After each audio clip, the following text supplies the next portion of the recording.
Jésus, maintenant. Laisse maintenant que ce soit entre toi et Jésus. Ouvre la bouche et dis seulement Jésus. Seulement Jésus. Son nom seul est une prière.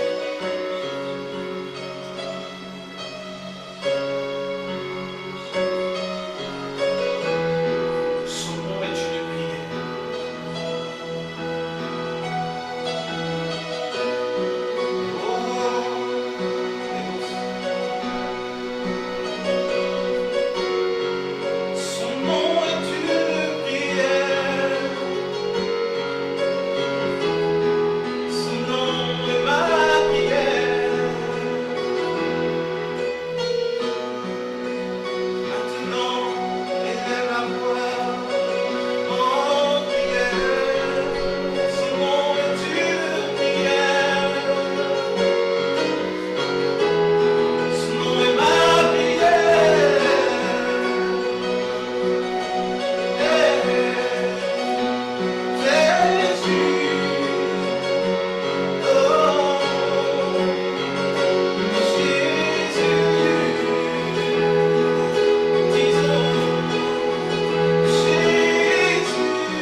au regard de toute forme de montagne, de tempête, de sycomore qui nous environne. Il faut rester focalisé sur toi et toi seul. Voilà pourquoi ce matin nous t'adorons. Voilà pourquoi ce matin nous voulons te célébrer. Nul n'est comparable à toi. Nul ne peut faire ce que toi tu as fait pour nous. Tu es l'alpha et l'oméga, le commencement et la fin, le premier et le dernier. Avant toi, il n'y en aura jamais plus. Avant toi, il n'y en a jamais eu. Et après toi, il n'y en aura jamais plus. Alors, pour toutes ces raisons, nous t'adorons. Parce que tu es Dieu. Et parce que dans ton amour, tu nous as donné le Fils qui est venu mourir pour nous à la croix. Afin que désormais, par lui, nous soyons trouvés justice de Dieu. Et que notre espérance soit qu'il revienne nous chercher. Non pas en tant que serviteur, mais en tant qu'épouse fidèle. Pour être dans l'éternité avec lui, dans ce lieu où il nous a préparé, et de pouvoir jouir des bienfaits de Dieu. Louange, honneur et gloire t'appartiennent.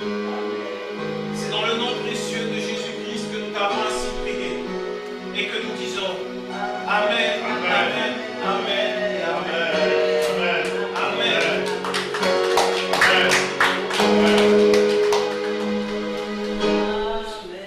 Amen.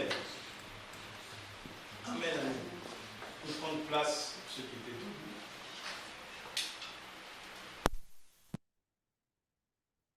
Tout le monde, bonjour à nos amis en ligne, à qui en ligne. Bonjour à vous, il y a Freddy et Stéphanie. Ah, Sandrine, d'accord. Alors, bonjour à vous qui êtes connectés ce matin. Nous sommes contents de nous retrouver ici. Et on va passer à la Sainte Seine avant de passer à notre culte du jour. Et que l'on puisse préparer quand même une feuille et un papier pour après, pour le début du culte. On fera quelque chose juste après. Donc, préparez une feuille et un bout de papier pour ceux qui sont à la maison. On fera quelque chose juste après. Donc là, on va prendre la Sainte Seine. Et on sait désormais que nous prenons la Sainte Seine parce que nous nous souvenons de la mort de Jésus à la croix. Et également parce que c'est cette Sainte Seine qu'il a instituée, qu'il a établie pour nous. Et ce matin, donc, nous allons prendre le corps du Seigneur Jésus. Et ce corps est pour notre corps mortel. Donc, si nous avons quelconque maladie, quelconque virus qui nous fatigue, que nous puissions réaliser que nous avons là le plus puissant de tous les comprimés par le corps du Seigneur Jésus. Scientifiquement prouvé par plusieurs guérisons miraculeuses par la prise de la Sainte Seine. Par le corps du Seigneur Jésus et par ses meurtrissures, nous sommes guéris.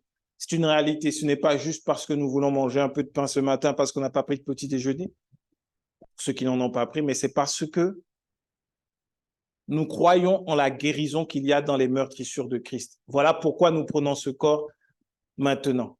Nous allons rendre grâce. Seigneur, merci pour ton corps livré pour nous. Tu n'as pas hésité à donner ton dos à ceux qui voulaient le labourer afin que par tes meurtrissures, nous soyons guéris. Et c'est dans cette guérison aujourd'hui que nous voulons nous établir et déclarer que nous sommes guéris par les meurtrissures de Christ, que nous avons été guéris par les meurtrissures de Christ et que nous serons encore guéris par les meurtrissures de Christ. Prenons maintenant le corps du Seigneur Jésus.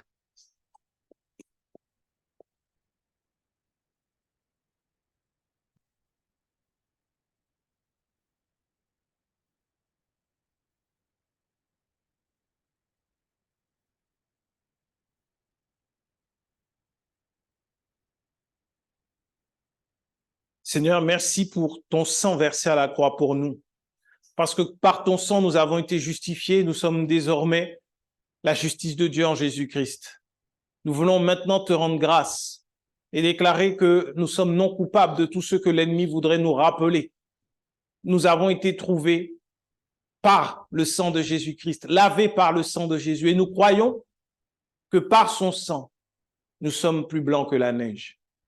Nous voulons boire maintenant le sang du Seigneur Jésus. Buvons ensemble le sang du Seigneur Jésus.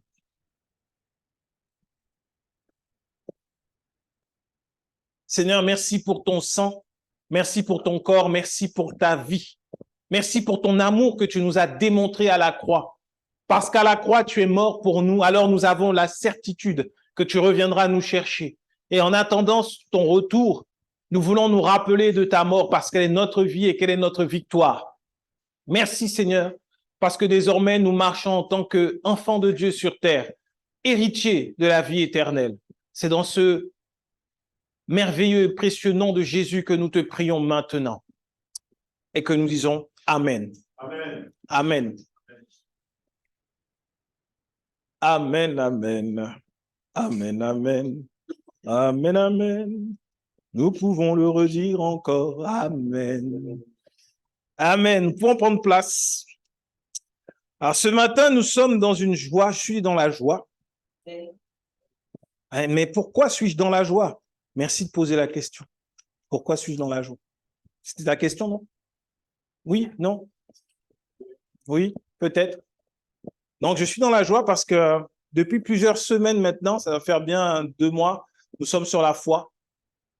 Et le Seigneur m'avait vraiment conduit sur cette thématique de la foi parce que je comprends maintenant qu'il veut nous emmener, nous en tant qu'Église, parole de réconciliation, il veut nous amener à une autre étape, à la prochaine étape de l'Église. Une jeune Église qui a quelques mois ici dans cette salle, mais ça fait 2 ans maintenant, 1 an, 2 ans, 2 ans, enfin à peu près 2 ans qu'on se réunit.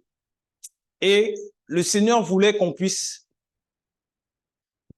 aller à une autre étape et qu'on puisse commencer à réellement marcher par la foi et vivre par la foi, afin qu'il y ait du fruit, du résultat et que nous soyons fortifiés dans notre foi. Amen. Amen. Et il y a quelques semaines, j'avais parlé dans les enseignements sur la foi, j'avais parlé du jeûne, parce que les disciples n'avaient pas pu chasser un démon. Et Jésus leur avait dit, cette sorte de démon, c'est par le jeûne et par la prière. Et on avait compris par là, c'est parce que les regards des disciples étaient sur la loi, étaient sur ceux qui frappent le regard. Parce qu'il faut reconnaître qu'à l'époque de la loi, il y avait beaucoup de choses qui frappaient les regards. Tu as la loi, tu frappes un rocher, il y a de l'eau qui sort, tu mets ton manteau sur une rivière, l'eau se sépare en 2. En fait, il y a beaucoup de choses qui frappent le regard. Ça, c'est la loi. Mais la grâce est tellement merveilleuse qu'elle vient à l'intérieur, elle n'est pas extérieure. Elle vient à l'intérieur et ensuite, l'extérieur est touché. Et là, nous voulons vraiment aller dans cette dimension de foi que le Seigneur veut pour nous. Et en parlant du jeûne, donc je me suis dit, bon, Seigneur, moi, sous la grâce, ça fait depuis 2019 que j'ai pas jeûné. Je veux voir s'il y a un intérêt à le faire parce que franchement, moi, je ne vois pas où, dans la grâce, on a besoin de jeûner. Et c'est à partir de là que j'ai prié Dieu. Il m'a donné cette capacité à nouveau. Ça faisait 4 ans. 4 ans que je n'avais pas jeûné. 4 ans, je mange bien tous les jours. J'étais à l'aise. J'étais content. Et on voit le résultat de Dieu, on voit sa grâce. Donc, il y a pas de raison. Et la perception du jeûne que j'avais était que le jeûne était là comme vraiment un moment où on souffre. On souffre devant Dieu pour le supplier de faire quelque chose parce que vraiment, nous sommes des vilains, mauvais pécheurs, vilains petits canards pécheurs. Et donc là, il nous faut à tout prix absolument jeûner pour pouvoir nous rapprocher de Dieu, comme dans l'Ancien Testament. Et dans l'église où j'ai grandi en Guyane, on prenait même des sacs. On se mettait par terre. Bon, on appelait ça jeûne, mais en fait, c'était la demi-journée sans avoir pris de petit déjeuner. Après, tu rentrais à midi, tu mangeais. Mais on se mettait sur le sac comme ça, et puis on priait, on pleurait, on suppliait, on demandait pardon. Toute l'église faisait ça. Donc, le jeûne était ancré comme ça en moi. Et quand tu regardes l'Ancien Testament, c'est dans Ésaïe que Dieu parle du vrai jeûne. Ne vous inquiétez pas, on parlera de ça, là, c'est juste une introduction. Dieu parle du vrai jeûne et on voit qu'il y a cette dimension de s'humilier. Mais quand on prendra le temps d'étudier Ésaïe, on verra qu'il y a autre chose de beaucoup plus puissant. Et Jésus dit qu'il n'y a pas besoin pour les amis de l'époux de jeûner alors que l'époux est là avec eux. Donc, ça veut dire que dans sa présence, on n'a pas besoin de jeûner. Tant qu'on est conscient qu'il est là avec nous, on n'a pas besoin de jeûner. Et moi, je suis quelqu'un quand même par la grâce de Dieu, même quand ça ne va pas, je suis conscient qu'il est toujours là. Donc, je n'avais vraiment pas besoin de jeûner. Mais j'ai dit à Dieu, si je dois enseigner à l'église sur le jeûne, je veux voir moi ce que ça fait avant. Et donc, pendant une semaine, 6 jours, de lundi jusqu'à hier, j'ai recommencé à manger hier parce qu'il y avait la Sainte Seine à faire et je ne voulais pas être mal en me prenant la Sainte Seine comme ça un peu sucrée. Et donc, pendant 6 jours, je suis resté à l'eau. Et j'ai déjà beaucoup jeûné. À l'époque même, j'aimais ça. Jeûner, je jeûnais, j'aimais jeûner. J'aimais ça. Et là, ça a été la première fois que je vis un jeûne merveilleux comme ça. Et j'ai hâte de pouvoir vous en parler après, de pouvoir vous enseigner ce qu'il y a derrière. Un jeûne juste merveilleux où tu as l'impression d'avoir tout le temps mangé, mais tu n'as pas faim. Et quand tu recommences à manger, c'est pas violent non plus. Si j'ai fait des jeûnes, des fois, je recommençais à manger, même en mangeant un petit peu, tu as mal à l'estomac et tout. Là, c'était pas du tout la même chose.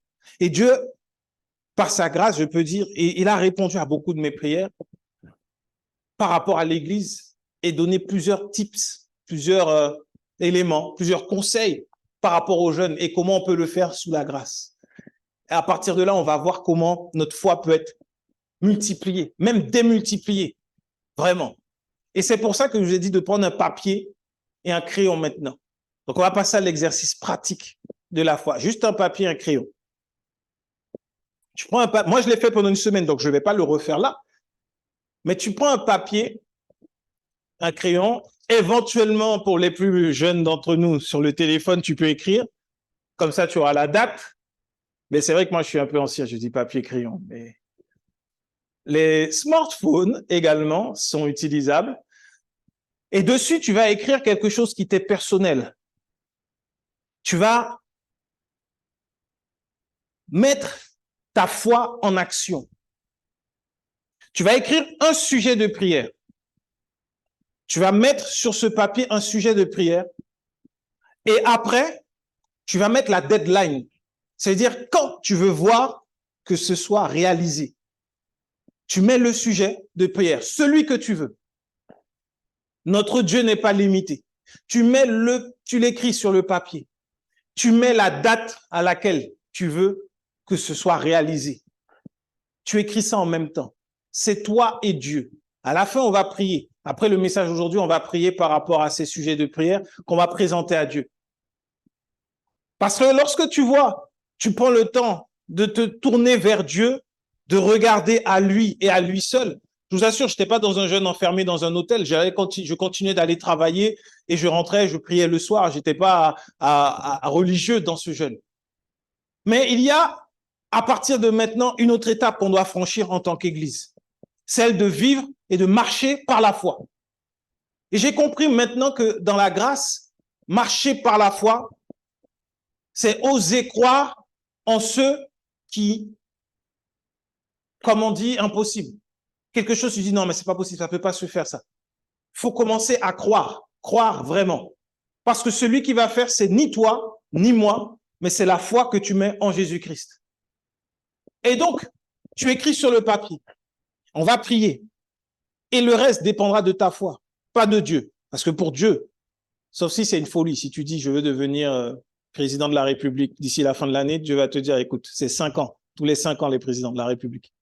Donc là, comme ça fait 2 ans, il ne peut pas faire qu'à la fin de l'année, 3 ans se soient passés. Mais dès lors que c'est un sujet de prière réel, on ne parle pas du manger, du boire, du vêtement, du matériel. On parle d'un sujet profond. Ça peut être le salut des membres de ta famille. Ça peut être ton cœur. Ça peut être, mais quelque chose de profond qui changera réellement ta vie. Ceux qui, tu dis, ça me manque quand même. Parce que Dieu veut que notre joie soit parfaite. Il ne veut pas une joie en demi-teinte. Il a dit parfaite. Quand quelque chose est parfait, ça veut dire qu'il n'y a rien à rajouter, rien à enlever. C'est parfait. C'est parfait. Et donc, c'est cette demande-là que tu vas faire à Dieu. Et tu mets la deadline. Et à partir d'aujourd'hui, tous les enseignements qu'on a vus sur la foi, reprends-les. Et là, décide de marcher par la foi. Comprends la foi qui repose sur Jésus-Christ seul. On va regarder Jacques, le livre de Jacques.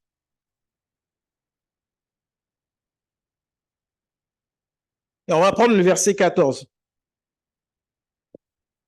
Jacques 2, verset 14. Jacques chapitre 2, le verset 14.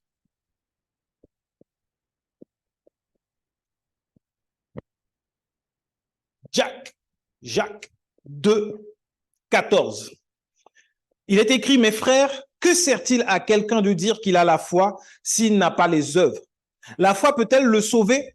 Si un frère ou une sœur sont nus et manquent de nourriture de chaque jour, et que l'un d'entre vous leur dise, allez en paix, chauffez-vous et rassasiez-vous, et que vous ne leur donniez pas ce qui est nécessaire au corps, à quoi cela sert-il?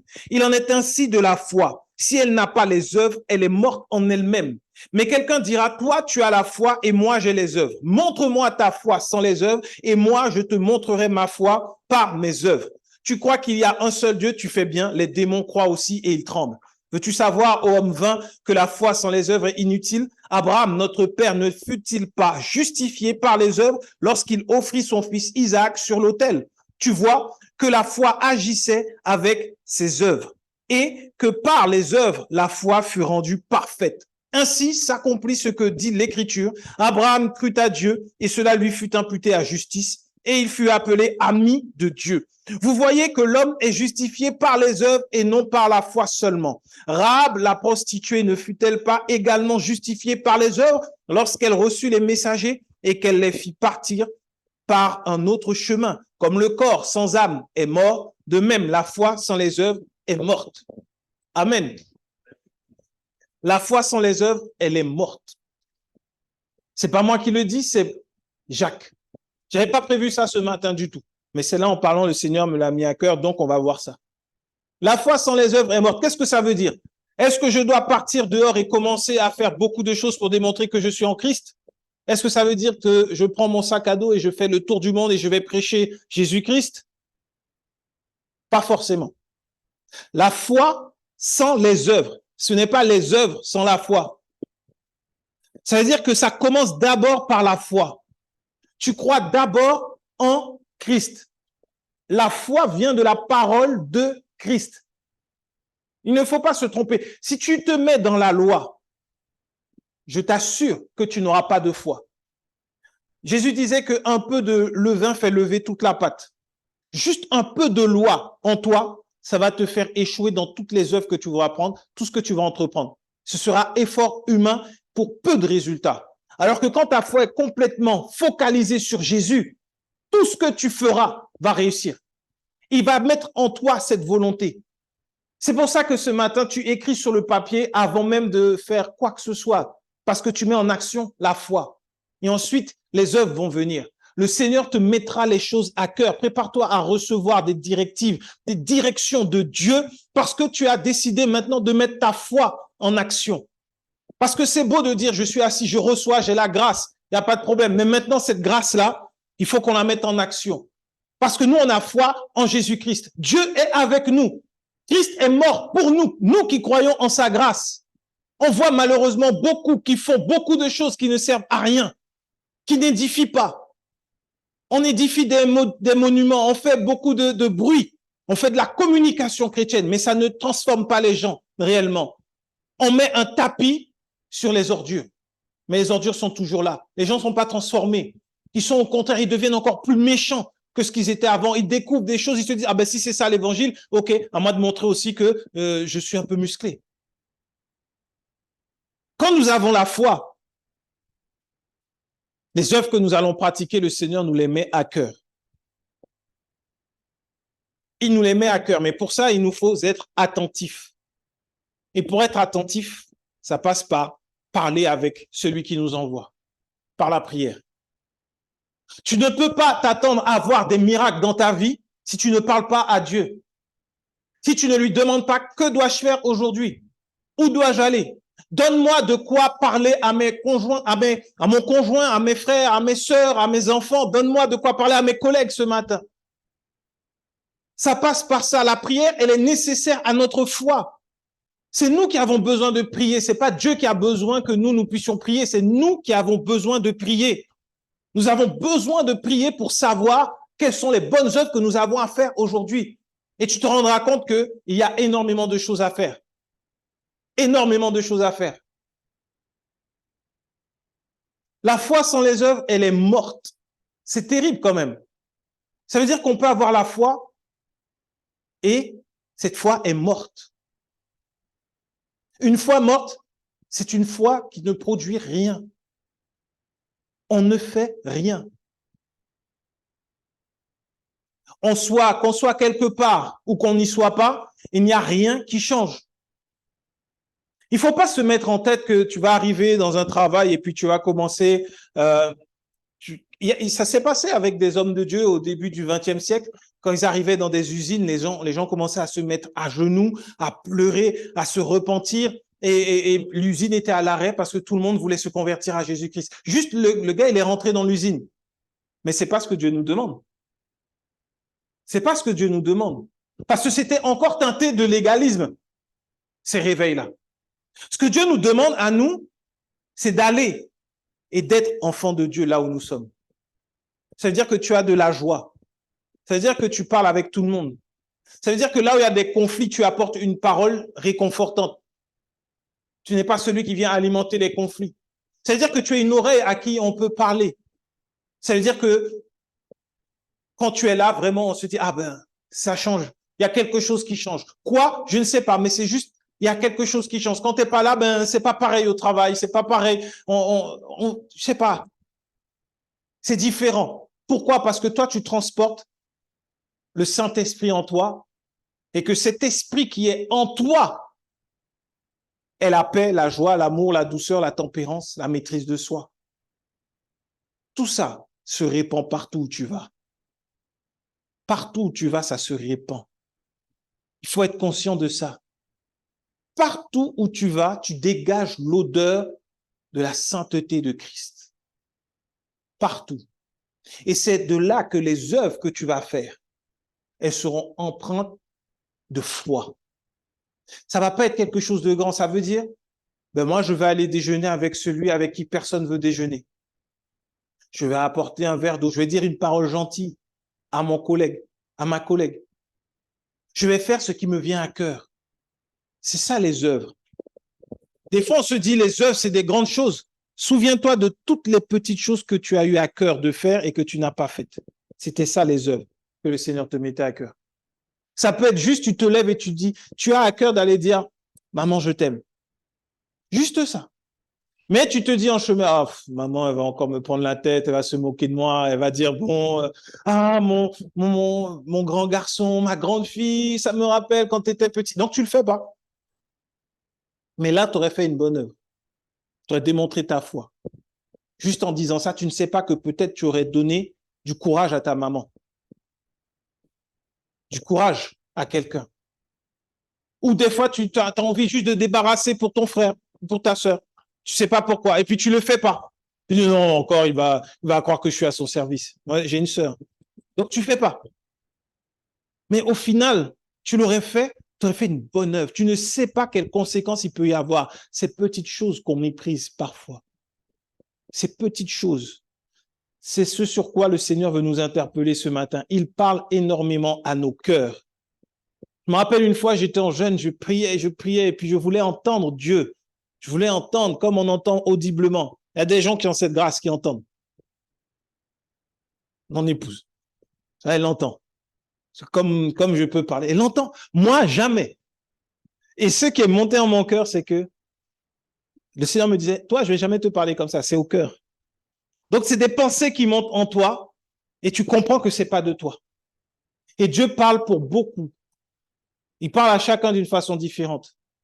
Aujourd'hui, pour avoir ces œuvres qui font que notre foi ne meurt pas, soyons attentifs à cette petite voix. Cette petite voix qui va devenir encore plus forte et qui va grandir en toi. Quand c'est vraiment pressant, tu sais, j'ai pas le choix, je dois faire ça. Mais il y a des fois où ce sera pas ça. Ce sera juste ta foi. La petite voix là que tu vas entendre, ce sera juste l'épreuve de ta foi. On se dit, ah, mais Dieu est méchant. Mais à un moment, il y a cette petite voix que tu n'as pas écoutée. Il y a ce petit sentiment qui est venu dans ton cœur. Ça paraît insignifiant. Pourquoi? Parce que Dieu n'est pas là pour venir nous bouleverser, nous tourmenter. Ça, c'est le diable qui vient, il oppresse les gens et ils n'ont pas le choix. Ils font le mal. Mais nous, Dieu vient avec douceur afin que nous puissions agir par la foi. Pourquoi? Christ est l'auteur et le consommateur de la foi. Ça veut dire que lorsqu'il te met à cœur, je sais pas, arrive plus tôt à la maison, ou fais à manger, ou finis le dossier maintenant. Oui, mais j'ai une semaine encore pour le finir. Mais c'est tout doucement que ça vient dans ton cœur. Et puis tu le fais. Tu viens de montrer que tu es fidèle dans les petites choses. C'est ça la fidélité dans les petites choses. Il y a plein de principes qui ont été enseignés. Non, les petites choses, c'est ces petites paroles qui viennent dans ton cœur, qui sont à l'encontre peut-être de ta nature, de qui tu es, de ta personnalité. Ça ne te ressemble pas. Tu n'as pas l'habitude de faire ça. Tu te lèves et puis tu décides de donner 20 € comme ça. Mais toi, mais t'es radin, tu ne peux pas faire ça. Non, parce que tu écoutes les petites choses. Et au fur et à mesure, tu vas devenir sensible pour entendre de plus grandes choses. Tu vas avancer et le Seigneur pourra te dire, cette personne-là a un cancer, va prier pour elle. Parce que tu as pris l'habitude d'écouter sa voix. Ça commence par une petite chose, je vous assure, c'est une petite chose. Et au fur et à mesure, cette voix devient de plus en plus grande, de plus en plus grande, de plus en plus forte. Et à partir de là, tu commences à être quelqu'un qui manifeste des œuvres. On va se dire, waouh, il est extraordinaire. C'est quoi sa relation avec Dieu? C'est pas une question de prière. C'est pas une question de jeûne, ça. C'est une question d'être attentif et de décider de le faire. C'est le plus dur. Parce que souvent, des gens vont voir, je me rappelle une fois,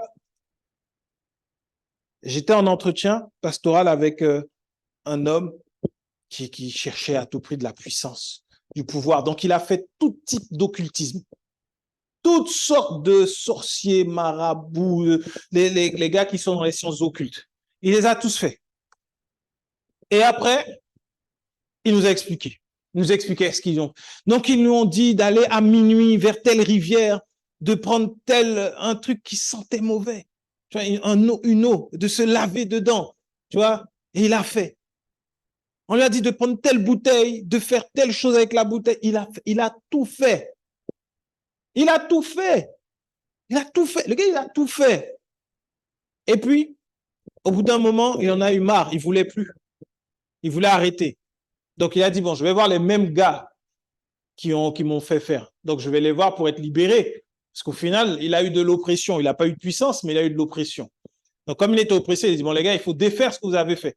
Il a refait le processus en sens inverse, ça n'a pas changé. Jusqu'à ce qu'il arrive chez un sorcier, et le sorcier lui dise, en fait, pour ton problème, là, il faut que tu ailles à Jésus.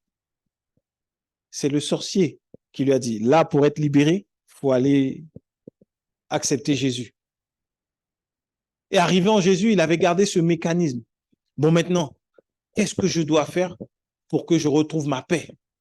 Donc, il y a des gars qui lui ont dit, il faut faire une offrande. Il y en a d'autres qui lui ont dit, il faut aller faire l'offrande à ton pasteur. Il y en a d'autres qui ont dit, bon, il faut faire l'onction d'huile. Il y en a d'autres, il faut que tu te lèves à minuit et que tu pries tous les jours pendant 1 heure. Tu fais des jeûnes et tout. Mais en fait, la seule chose qu'il y avait à faire, c'était de ne rien faire et de croire en Jésus. On est prêt à faire beaucoup de choses parfois, alors que le plus simple, c'est ce qu'il y a de plus facile. Vivre par la foi, c'est ce qu'il y a de plus simple et de plus facile, mais qui est le plus difficile pour nous. C'est le plus difficile. Cette petite voix. Tout doucement, en douceur. Ce n'est pas une oppression. Ça peut être simplement range ta chambre. Ça peut être encore va laver la voiture. Tu ne sais pas pourquoi, tu te lèves, tu y vas. Quand tu commences à marcher comme ça, de petits pas en petits pas, au fur et à mesure, tes pas vont devenir de plus en plus grands. Et c'est pour cela que ce matin, pour ceux que vous avez écrits sur vos papiers, sur vos téléphones, il va falloir commencer à être attentif aux petits pas. Aux petits pas, au fur et à mesure. Les petits pas que vous allez pouvoir faire. C'est ce qui va vous rendre attentif. Jusqu'à ce que vous voyez que, mais ce que j'avais déposé là, ça s'est réalisé. Ça s'est réalisé. Dans la parole, dans le livre de Josué, il y a un exemple que je n'avais jamais compris, que le Seigneur m'a permis de comprendre. C'est l'exemple d'Akan. Vous connaissez Akan? Non? Akan quand même, les amis. Vous ne connaissez pas Akan? Bon, on va regarder ensemble.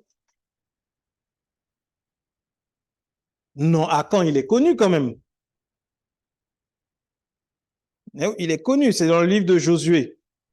Josué combien? Josué 7. C'est dans le livre de Josué, chapitre 7. Ça s'est réellement passé, ce que vous allez lire dedans.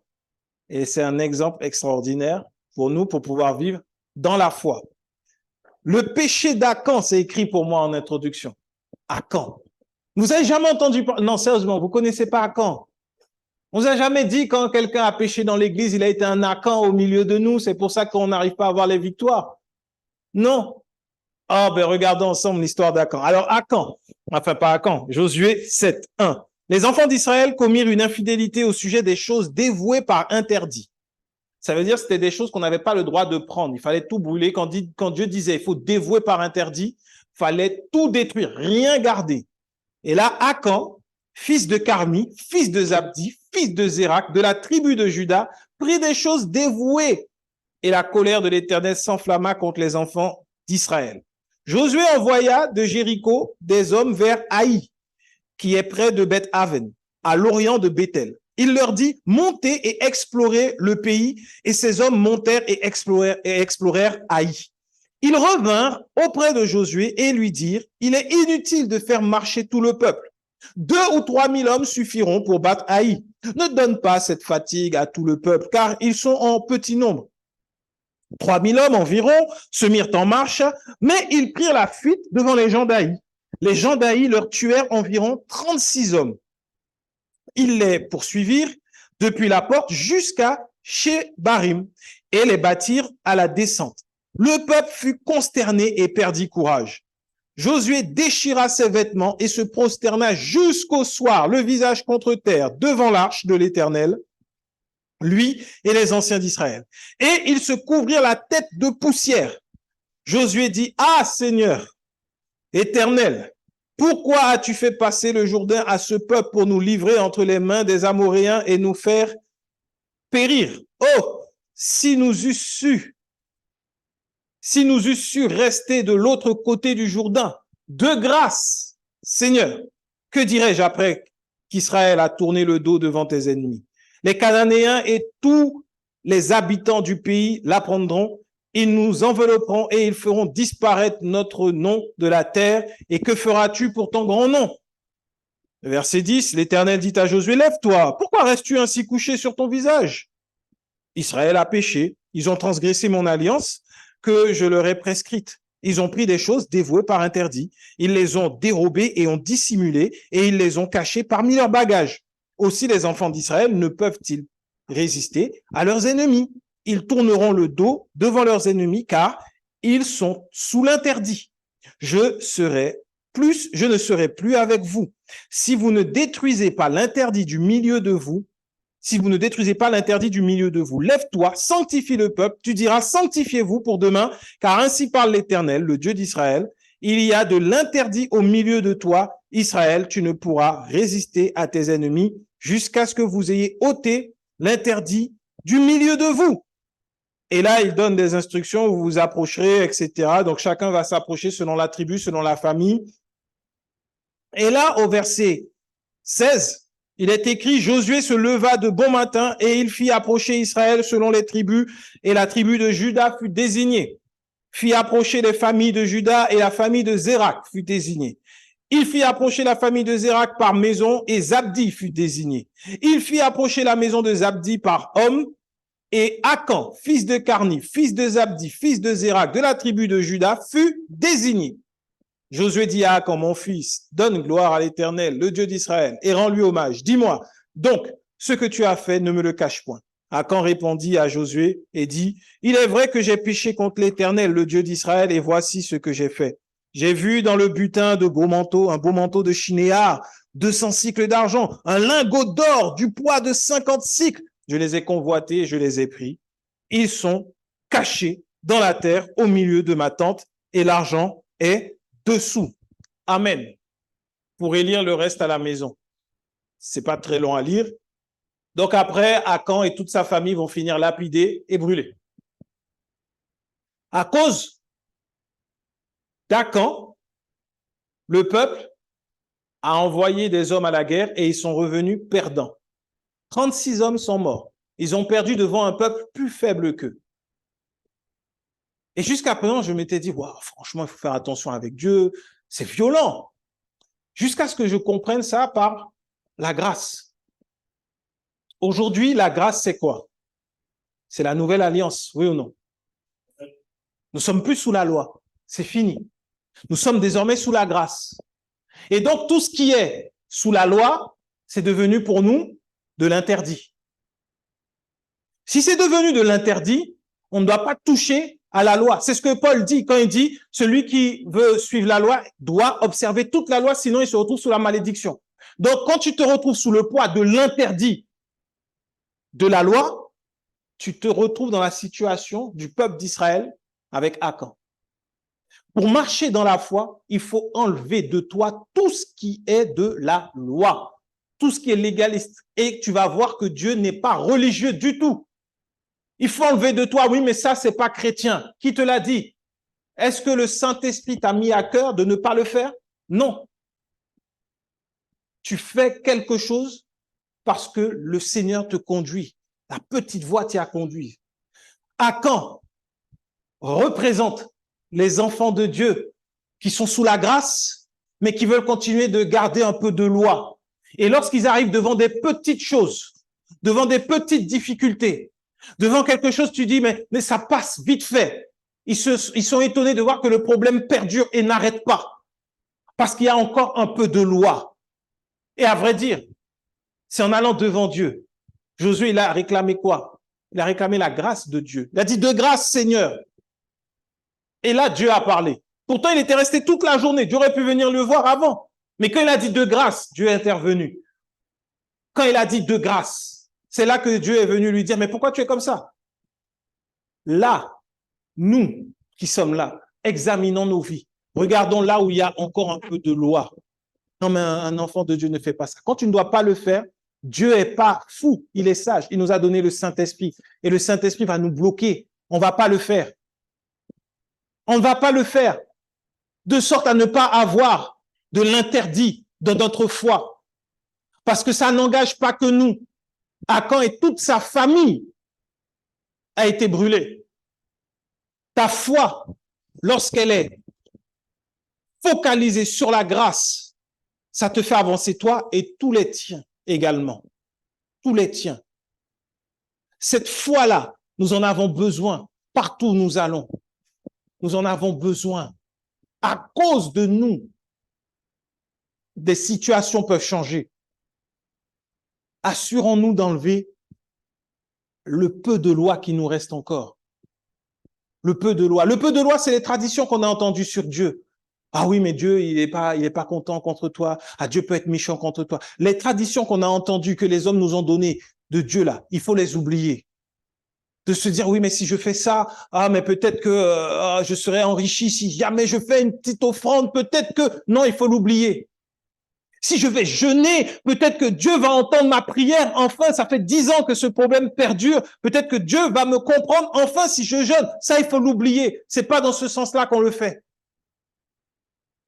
La foi qui porte du fruit est celle qui est entièrement sur la grâce. On est attentif à la petite voix de Dieu et on produit des œuvres qui sont conduites par le Seigneur, qui viennent de Dieu, pour ne pas avoir une foi morte.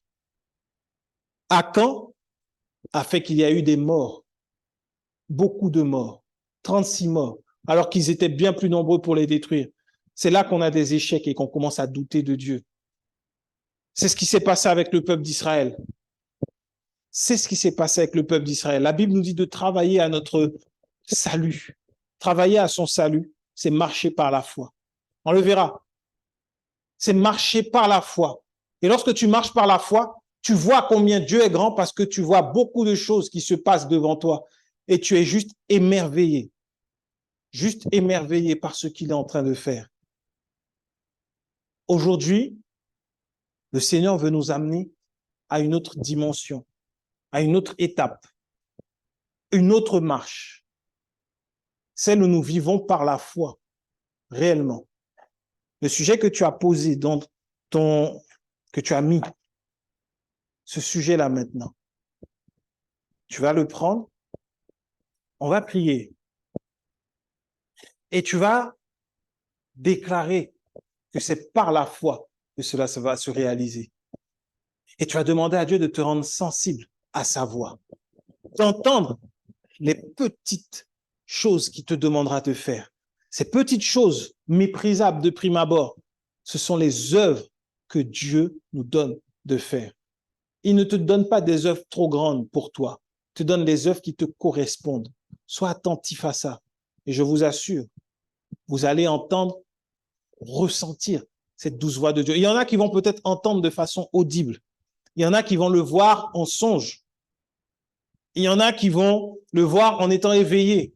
Mais en tout cas, attendez-vous, vous qui êtes là, vous qui êtes connectés, attendez-vous à voir dans les prochaines semaines, à commencer à voir l'extraordinaire, des choses extraordinaires, des convictions. Ça peut être une conviction pleine et entière, c'est ce que je dois faire. Oui, mais on n'a jamais vu faire ça. Oui, mais c'est ce que je dois faire. Le Seigneur veut nous amener à une autre dimension encore, une autre étape. Tous ensemble, on va le voir, on va le faire. Tous ensemble. Est-ce qu'on peut se tenir debout? On va prier. On peut re-switcher les micros.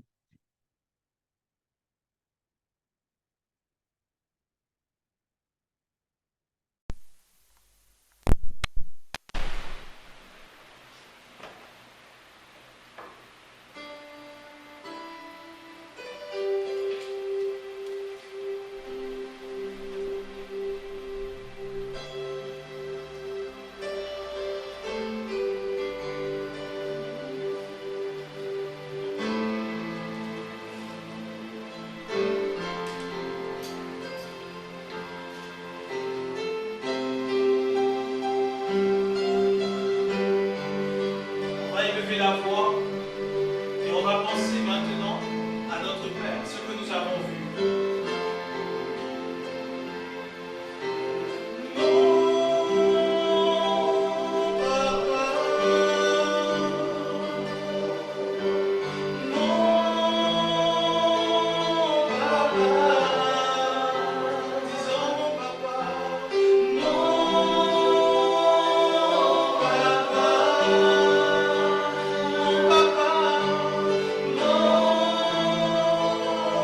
Papa,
maintenant, cette prière,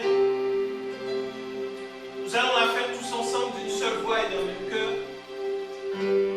C'est pour ça que nous allons répéter après moi ce que je dirai dans la prière, de façon volontaire, afin que nous soyons unis dans cette prière.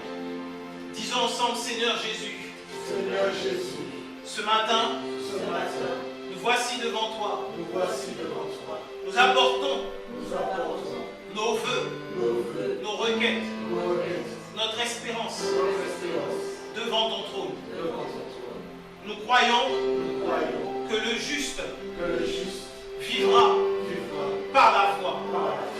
Alors ce matin, rends-nous sensibles à ta voix, à ta parole, car nous voulons voir tes œuvres se manifester dans nos vies, que nous soyons attentifs à ces petites paroles que tu nous envoies, et donne-nous le courage de les faire, de les accomplir, car désormais nous vivons et nous marchons par la foi dans la grâce de notre Seigneur Jésus.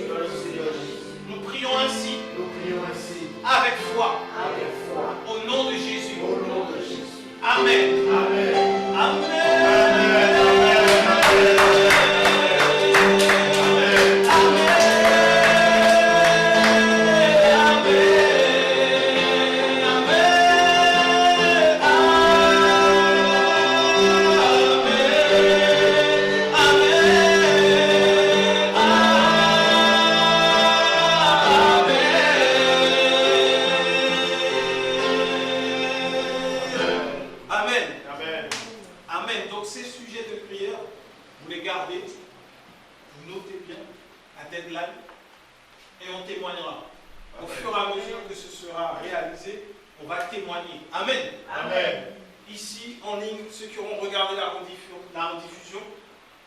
Parce que là, on va commencer à voir des choses extraordinaires. Par la grâce de Dieu, la semaine prochaine, je pourrai partager ce que le Seigneur vient faire par rapport à l'Église. Mais vraiment, préparons-nous. Le meilleur est à venir. Amen. On y croit ou pas? Amen. Ok. Donc maintenant, on peut passer aux offrandes. Et si on était... Non, je ne vais pas faire la blague. Je ne vais pas faire la blague. On va continuer. Je suis béni. Nous sommes bénis. On fait nos offrandes parce qu'on est bénis, pas autre chose. On ne fait pas les offrandes pour venir sceller la prière qui vient de se faire. Non, le timing qui veut que. Mais on ne fait pas ça. On ne fait pas les offrandes pour dire, bon, maintenant c'est scellé, j'ai mis 20 euros, 10 euros, 2000 euros dessus. Non, non, non. On ne fait pas ça ici. Ici, on le fait par bénédiction et on dit, nous sommes bénis, nous sommes bénis. Chaque jour de nos vies, nous sommes bénis. Le matin quand on se lève et lorsque l'on dort la nuit, nous sommes bénis. Disons-le, nous sommes bénis, nous sommes bénis, nous sommes bénis. Nous sommes bénis. Oh, chaque jour de nos vies, nous sommes bénis. Le matin quand on se lève et lorsque l'on dort la nuit, nous sommes bénis. Nous sommes bénis. Tu es béni. Oh oui, tu es béni chaque jour. Et là, tu peux regarder ton voisin et t'applaudir. Tu peux lui dire tu es béni. Le matin quand tu te lèves et lorsque tu dors la nuit, rempli d'amour. Tu es béni. Tu es béni. Amen. C'est avec un regard rempli d'amour et de bénédiction que nous nous regardons pour le faire. Amen. Amen. Donc le 22, nous avons notre pique-nique. Vous pouvez inviter des personnes, effectivement. Nous allons faire un pique-nique, manger, boire. Nous avons fait... le parc est très bien. Il y a des endroits où on peut vraiment être entre nous. Prévoyez des chaises, si vous avez des chaises pliantes, pas trop... Enfin, des chaises de camping, hein. C'est sinon des couvertures. Et puis, prions qu'il ne pleuve pas. Comme ça, on aura... Comme ça ira par la grâce de Dieu. Il ne pleuvra pas. Et s'il y a besoin, après, Freddy, je pense à Freddy Curling, s'il y a besoin qu'on trouve trouve un moyen de locomotion, on le fera par la grâce de Dieu. Amen. Amen. Amen. Donc on va prier pour la fin de ce culte. Seigneur, merci encore pour ta présence au milieu de nous. Merci pour ce que tu fais, pour qui tu es. Nous voulons marcher par la foi, réellement développer et déployer, Seigneur Dieu, les œuvres que tu mets en nous. Donne-nous d'être plus encore sensibles à ta voix et de faire ce que toi tu nous mets à cœur et rien d'autre. Nous voulons être, Seigneur, ces enfants qui vivent, qui marchent, qui respirent par la foi et uniquement par la foi. Nous croyons qu'avec toi nous faisons des exploits, nous les faisons, nous les ferons encore et encore parce que notre foi repose sur toi et non sur la loi. Merci encore pour ta présence au milieu de nous. Nous remettons cette semaine entre tes mains. Puisses-tu te déployer pleinement, librement, dans le nom puissant de Jésus-Christ. Nous déclarons que nous sommes bénis et que les bénédictions du Seigneur qui nous ont suivis d'aucun chagrin sont notre partage, notre héritage et nous poursuivent dans le nom puissant de Jésus. Amen. Amen.